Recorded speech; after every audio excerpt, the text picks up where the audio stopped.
gosh, what needs to come?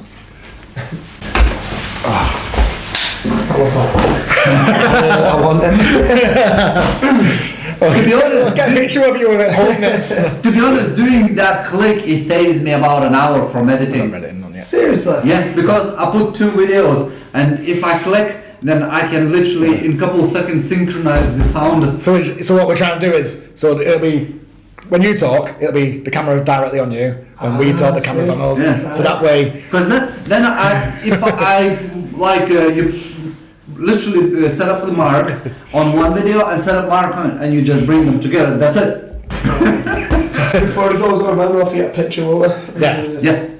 But, so, finger. Nice easy one for you now. Let's still stretch it out. Yeah, that's fine. So now we're actually entirely in your wheelhouse that you've been doing for all this time. For I think it's been 16 years now you've been training jiu-jitsu, isn't it? Yeah, so just like to go through. You've probably mentioned this loads of time. Everyone knows, you know, there's always that Andy Aspinall thing, that shadow looming over you. But what is your jiu-jitsu journey been from your first experience to pretty much where you are now? So. Just kind of mad moving around between gyms Yeah. and stuff like that. So literally, so I started at Predators under Gab Boardman, Will Burke. Kind of got a friendship there with John Barlow after a couple of years. I went into MMA, give that a go there. Yeah, you got your, was it FCC British champion? Yeah, and there's a promotion called Rage in the Cage as well. I got that one. It was only like amateur level. It wasn't, Oh, when I thought he was a world champion. Yeah. say that. He's a world champion. You know? That was what I was saying. It's the champion of your world. I think the guy who I thought the furthest he was from Manchester, if it was Wrexham, so it's a very small area. We could say that's international. It's well the borderline. So no, I won a couple of them, but I was there, had a friendship with John Barlow. He helped me out a lot, to be fair, John. I was like really skint. He'd give me his bike so I could get to training. He'd come and pick me up. He'd bring me over to Dark Predators, and then he had his own place, Middleton, which is Grapple House. Yeah. Now, John's not long left. He's like 60 odd. I think he's got his own business, stuff like that. I think he wants to focus on obviously his family and everything else. But yeah, so I got a friendship with him, so I went over to Middleton eventually with him. He became my main instructor. But John was, I done my lot of that, to be fair. Probably got myself in the best shape that I've ever been in there. We had a good little circle between us, me, John, Chris, few good guys that had come down.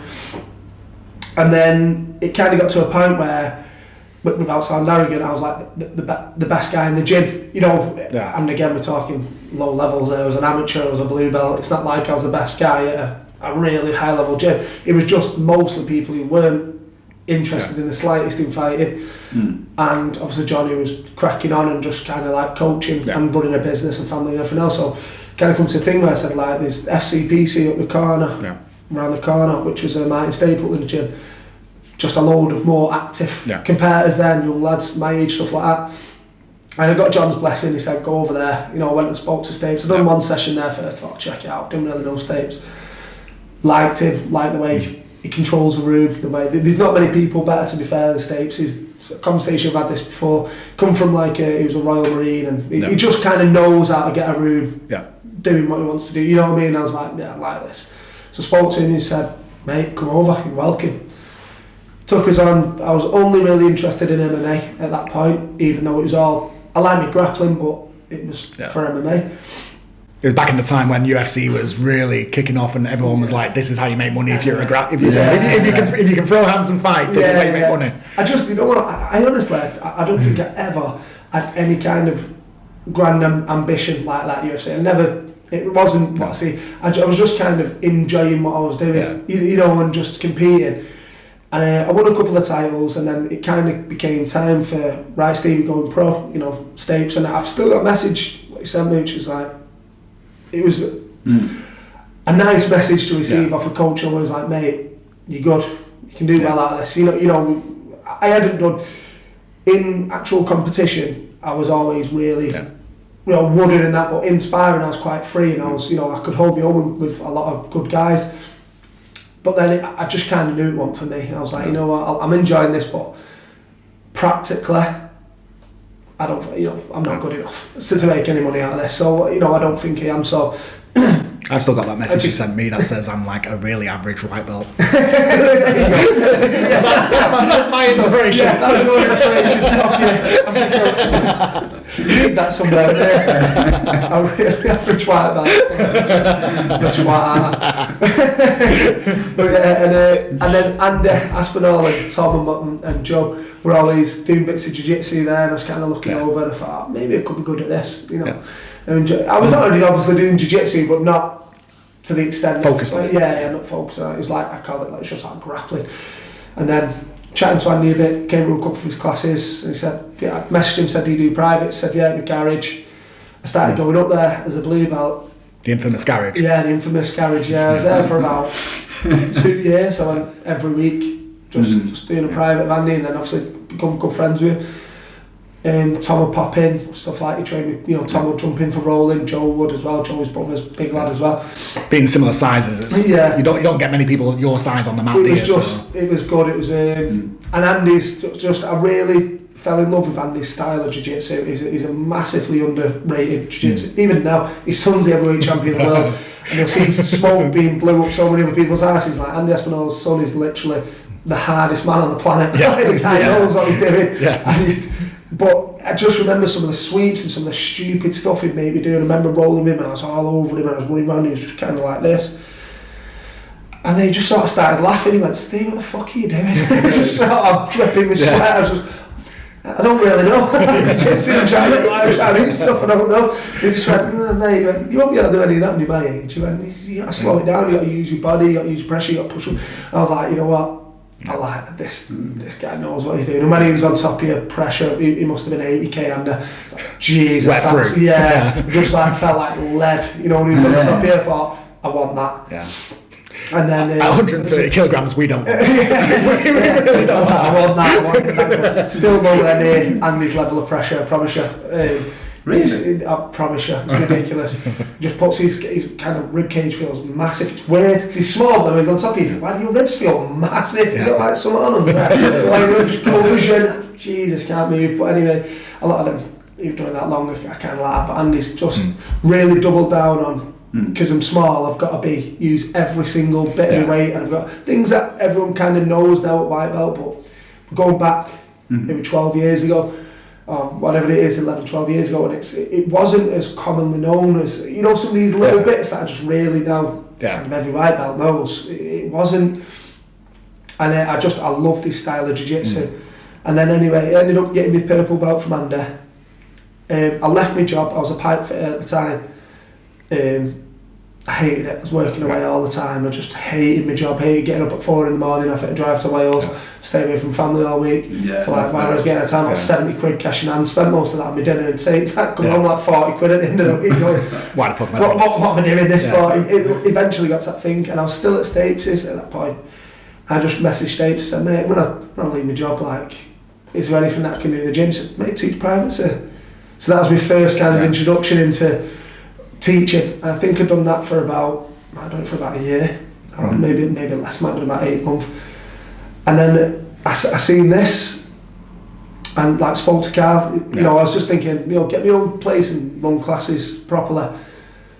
Anyway, spoke to Carl, and then we opened up here, and I've been here ever since. So like I said, that's coming up to 10 years ago. It was about 10 years ago that I opened this up. And you got some early people that are, like, some of the guys here that have pretty much been nearly day one. Tyrese and a few of the others, blah, that Tyrese. I was lucky with Ty, because again, a lot of this is luck, a lot of everything's luck. I mean, you've got to put yourself in the right place and do the right thing. But teach the right way and stuff like that, what people can kind of get. It's not all luck, but there is. I'm lucky at Tyrese walked through my door. I'm lucky that some of these young compares, Mikey, whoever, the guys that are going, they're giving you. I'm not giving me a name. I'm not going out there and smashing everyone. Yeah. They're going out there wearing the Henshall rash guard. They're beating people. That's that's where it builds your name. Henshall's, I'd be good. And you're like, no, fuck off. I'm a shit competitor. You know what I mean? But like my guys are going out and killing everyone. But yeah, it's a lot of luck. You do have a style though that's quite distinctive, which I've been to open mats where I've rolled with people. And afterwards, they've gone, you train at Henshall, don't you? That's And it's just, I was like, It's pressure game. It's like- Unless, wait a minute, did you get subbed 10 times? No. And literally, it was just doing the pressure game, keeping the fundamentals, and just being very deliberate with my movements. And it was like, he's like, yeah, that's Comes from Andy. It's just, again, that most of the habits that you pick up, what good and bad, like white and blue, you're still going to have in a long time. You know, it's just going to kind of, because again, it's not, there's bits in it that are kind of a science, but it's mainly an art. It's going to mould itself to your personality.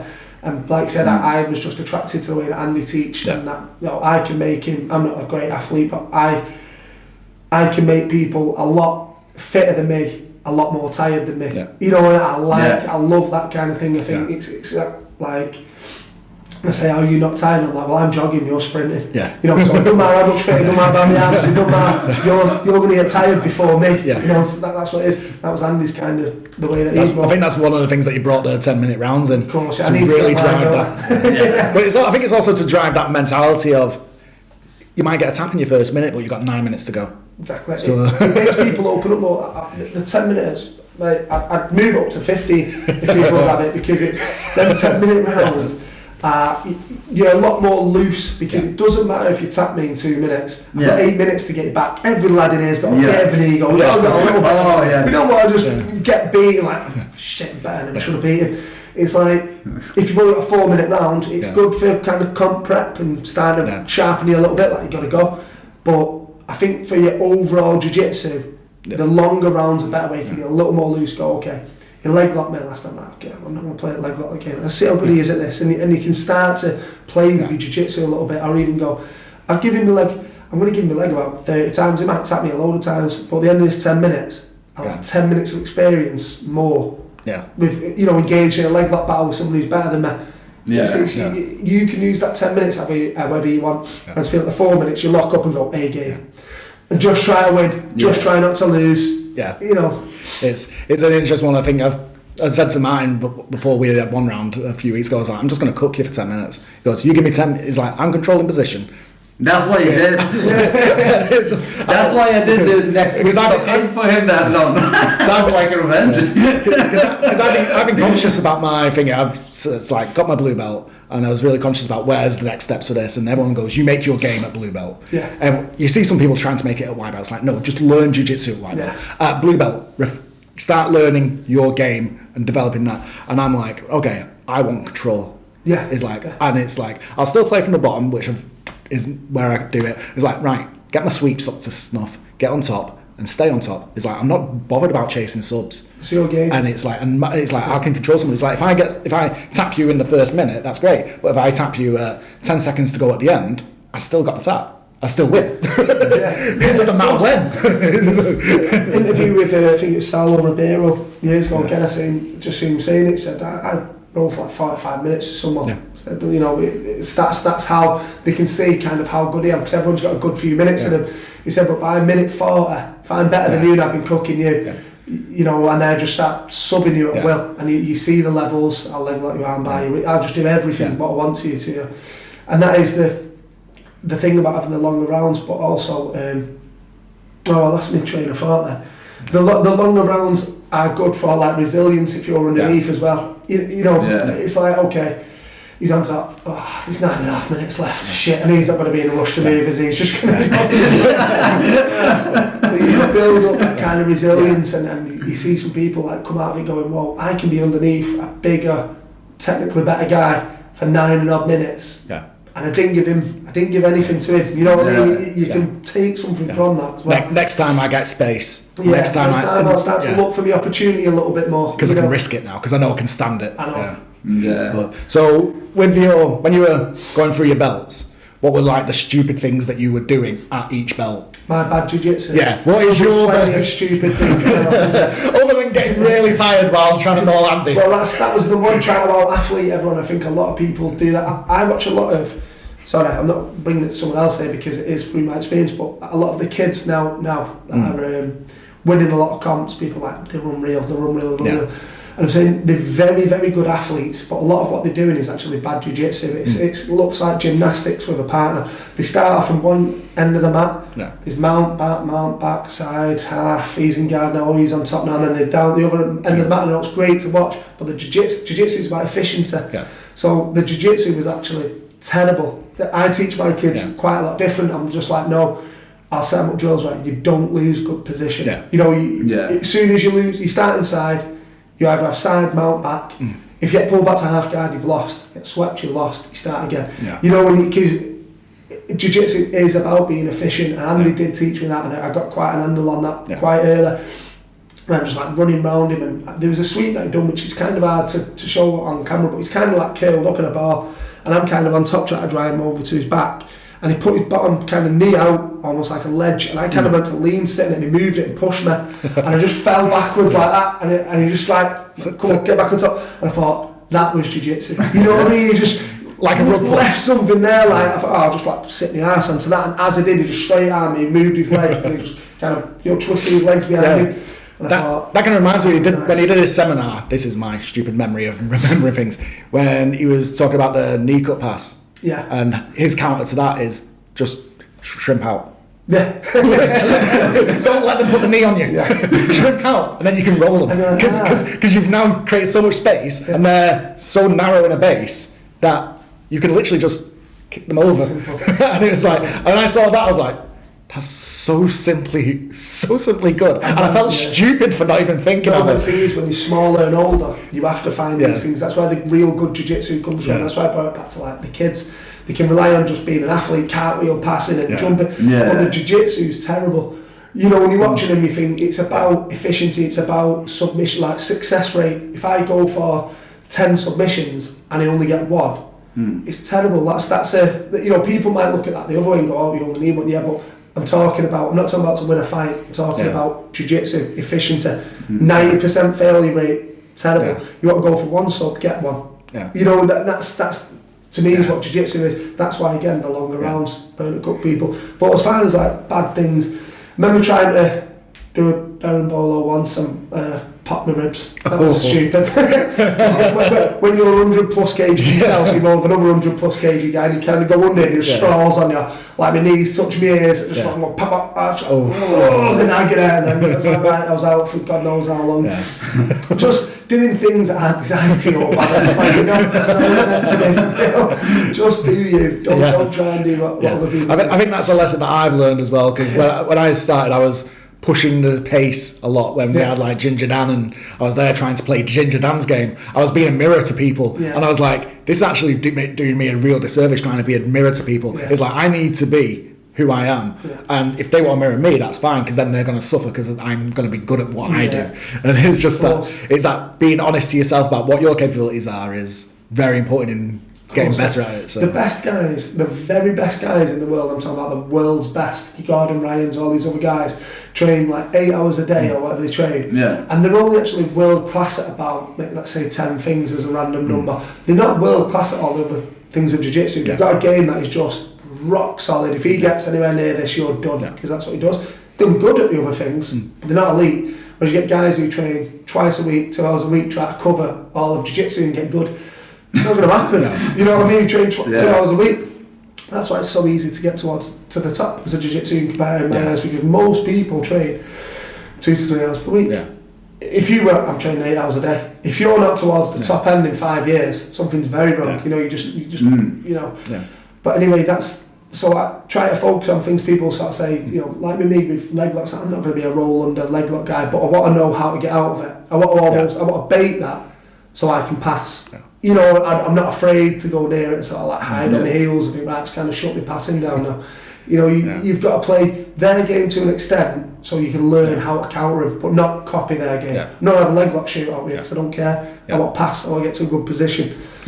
I think I had it with Paolo, because Paolo loves his leg lock. And the other week he was just really working on it. We were doing the single leg X work that we were doing in that warm up, and it was literally just, I'm not good at leg locks. I've not got all that thing, but I understand him enough to know, if I just hold him there, he's not getting a leg lock. And I was just letting him do all his work, and he was just... Some people do a rolling back take from there, some people will do some mad transition where it puts them in the saddle and they're attacking, that's great, but it's not for everybody. Yeah. You know, it's Remember, I used to escape your leg locks, like spin around. Yeah. Mine Just let go. Yeah, mine when he first started was dangerous. Yeah. You'd grab a leg, Just spazzing kill. Yeah, spin, and just let go. It's like, no. It's like I'm saving your knee there, mine. He's there going, I've escaped. It's like with your knee, yeah. Did you get out of? Yeah. I thought I escaped. I think you had a moment of realisation when you were doing some work where we were just actually working the leg escapes, and you were saying, just feel that pressure, let someone feel that pressure. And as soon as I got the heel hook on him and let him feel the pressure, you could see his eyes just widen when he realised, it's like, that's like, it's there. Yeah. Because when you feel the pain, it's too late. Yeah. Leg hooks, that's what makes a lot of heel hooks and stuff dangerous. Yeah. A lot of things you can start feeling the pain, like, heel hooks is like maybe a momentary bit of pain, and then it's snap. Yeah. It's only, the margins are so much smaller, so you have to be careful. Everyone I roll, they grab my leg, that's it, I tap.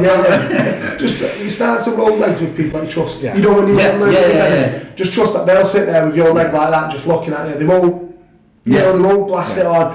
When you get certain people who they grab it, they can't wait to yank it on. You're like, right, okay, tap. Yeah. Let go on there. And the thing is as well, that kind of practice like that allows you to get used, the person who's holding the lock, to know what control is and how it feels to control it. Yeah. And we've said Jiu-Jitsu to get better and to do things is that position, control, then submission, and making sure you've got each one and you're limiting the transitions between it. Having that solid control aspect will just make your Jiu-Jitsu better, because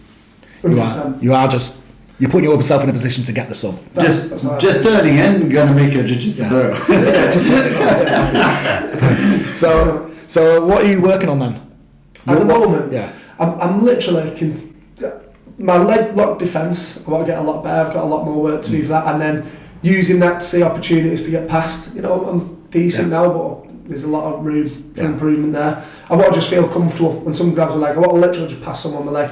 When you see people just like this, just like, don't worry, I'll just get out of there. I want that level of confidence, and I want to just continue on my pressure game, making it worse and worse, and find little inches, little angles that I can work on to make every little extra. Once you're already like quite heavy and quite good at that, it's time to really think, okay, what's going to make this from really bad to like just unbearable? What's the little tweak that I need to make here and there? Continue on. It's just that pressure game is just, I think it's important because it falls fully within the control aspect, and it's just, you can be nasty with it, but you can also you can have pressure in a way where you're actually not crushing pressure, but you can just be that wet blanket on someone. And so it is wet rug. Don't be plyboard, be wet rug. You can make people tap just from the pressure. Of course. Again, it all depends on people. I don't tap to pressure. I go, if we run that timer for an hour, you'll tap to pressure. Believe me. Eventually, every human has a breaking point. When someone's just, if your arms are crossed, you're kind of this, you're just kind of talking bits of pressure. Okay, a couple of minutes maybe.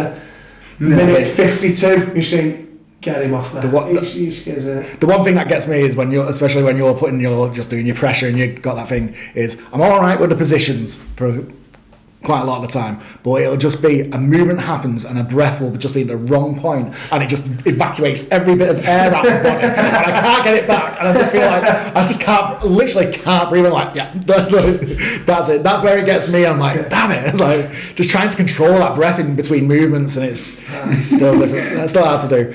So where are we now? We've got. What do you think about us? Like how we? Oh, we're not doing the end of the year report, are we? End of the year report. End of the year report. What do you mean? There's a really good podcasters. That will be that. You've touched on quite clearly the two different aspects of Jiu-Jitsu, where I've got the sports Jiu-Jitsu and how that isn't falling within the art very much. It's like, where do you see like the metas going with sport Jiu-Jitsu, and how do you think that art's developing and where the direction is of that's going? I hope sport Jiu-Jitsu doesn't carry on down the route that it's going with competitors, where it's both like the best guys are both jumping onto the rash straight away and trying to roll onto a leg. It's appalling to watch. You imagine when someone said to me the other day, like, how do you get more people into Jiu-Jitsu? I said, don't show them a Jiu-Jitsu match, whatever you do. Imagine you watch, say, Derek Chisora just try to clean someone out for 10 rounds, and then you put on that, what's it called, Michael Smith. Beautiful Jiu-Jitsu, great guy, but you see somebody who doesn't know, looking at it, rolls, grabs the toe, they scream, and you go, what is that? This is what you do for a living, weirdo. This is the thing. You've got to feel jiu-jitsu to do it. But I hope sport jiu-jitsu just goes a little bit more. I hope all these rolling leg lock attacks get countered more, and it becomes a real kind of penalty for going for that. I don't mean like the ref going, there's a point took off, because obviously you're attacking. But competitive penalty. But somebody else just going like, the thing is to that, once he rolls in, I'm going to pass, and it'll just kind of shut down that, and it'll bring back a little bit more wrestling, bring back a bit more. I think it's just make it look more realistic, more like a fight. You get people just in positions where you just think, I know it is a sport, of course, and all that, but it has to be more to people who don't know what they're looking at going, you just kick him in the head. Yeah. What is he doing? You literally just got people like running with their hands out on their eyes. It's appalling to watch. How bad's that? If I'm sat there, my mate's going, nah, right, turn off Chisora, let's put this on, here's the guys, they're all just going, you can't be doing that on the street. but you just look at it and just go, what's going on? What is this? There's a reason why though. Like last year after CGI, everyone said the Rotolo Tackett match is what you show people for jiu-jitsu. Non-stop attack, proper, looks like a fight. Yeah.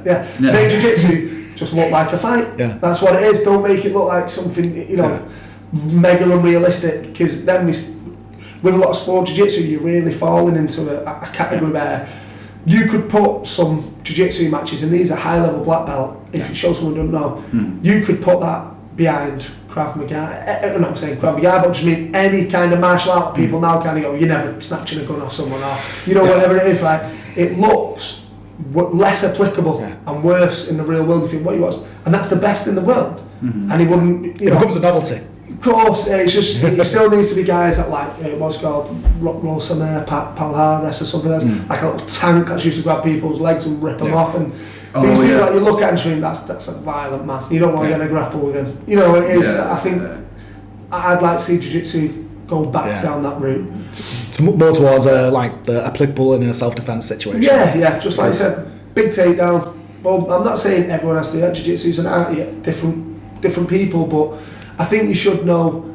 I think there should be a tad of realism involved in your training. You shouldn't. Don't think because you've won a few jiu-jitsu matches in the sports all like that suddenly puts you into. I could do this in a real fight. You might be able to actually fight because you might be able to. You might go and take someone down, change what you're doing. But if you went and done that to look after yourself, you see it all. You're taking the piss. If someone breaks into jiu-jitsu guy's house, he's on the floor ready to pull spider guard. It's like just don't keep making it look this shit. Just make it look but it's going back to the Ikigai. It's why we've got that rule set, that judging criteria to really push the action, isn't it? So it's you just want that. You want someone to go at someone, really, don't you? That's of course. That's what you want to see in the sport. That's it. Of course you do. But what about the art then? How are you seeing that? It's I think it's that thing of, you mentioned, you did a post regarding game over position, where all of a sudden everyone seems to have discovered game over position. I was just about to say, it keeps looping back around. The stuff that I showed 10 years ago, that someone else showed 10 years before that, someone else showed 10 years before that. There were slight variations, but we can only move certain ways. I'm not saying new moves, new entries, that won't come. But the fundamentals will always be the same, and I feel like it will always go back to, again, certain things will be, well, this is a really advanced attack, but to stop it only takes that one fundamental thing. So I think it will always loop back towards fundamentals. And new moves will be made. Someone shared something like this is sick, this move. Someone shared a certain move.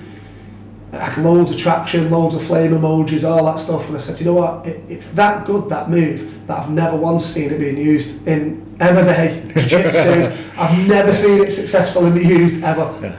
So it's not very good, is it? A dash choke's really good, a guillotine's really good, a Kimura's really good, because people get finished. A rear naked choke is really good. Some of these people, that is sick, and he goes, no shit, have you ever seen anyone do it? Like, shit then. There's a reason. There's that element of kata in it, isn't there, when it comes to Instagram.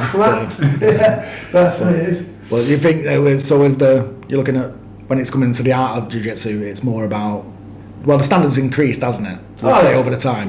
But so you're just looking at the top, maybe not much. Do you know, at the elite level, Hodger Gracie's very elite before him, Marcelo. The elite guys will always be kind of, I don't feel like that's massively done this or this either way. I think there might be, someone could argue he was better, but they're all there. But at the base level, it's gone ridiculous. Like I said, the blue belts of today and the blue belts of even 15 years ago are a totally different gravy. They understand positions and movements that we didn't even know. Yeah. So it's, you know, it's changed. There's more exposure with the social media aspect, isn't there? Of course. They've got online good and learning bad. all the time. Yeah, good and bad, but like I said, people using it right and they've got instructionals being released here and there and everywhere, which always help with people. And it's just, you know, if you get the right instructional for the right person, you're gonna do some good work. That's why years ago, if you time served meant a lot, because if we only have access to an instructor at a gym at a certain time, and I've been training for 10 years and you've been training for 2 years, the chance that I'm going to be a lot better than you.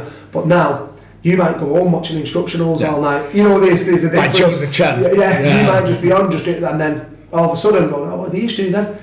My instructor's not showing that. Yeah. You know, so that, it's that time served now has kind of gone out the window a little bit. You just follow the trend. You see something new on TikTok. Oh, I want to try that. so here's one. We had Martin's little, you know, ask for a yearly report.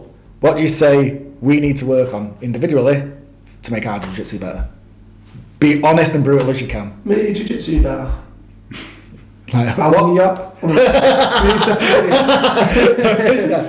It's like what you're on about. it's honestly, I feel like he's in the right ballpark for where he's need to be. It's not like if I rolled with you two now and you were asking me when am I getting my black belt, like you was a brown belt for 4 stripes, I'm like, there's some work to do, guys. You know, we're not here. Yeah. Where he's at, it's just been nice, steady progression, and I think he's quite switched on to where doing jiu-jitsu that suits your body. You know, again, the amount of times we have to stop people. I've even walked in and some people try to learn, and like, you know, when you leave people to it, I have a guy who's 20 stone and 60 practicing something, I'm going, you're never ever going to use that ever. Just don't even bother trying to get good at it. Stop drilling it right now and do this. It's you know, so as long as you're on that right course, and then you'll add little things that you like, that suits your personality, that suits your body type. I think you're on the right path. You know, like I said, making steady progress. How long did it take you to get your blue belt?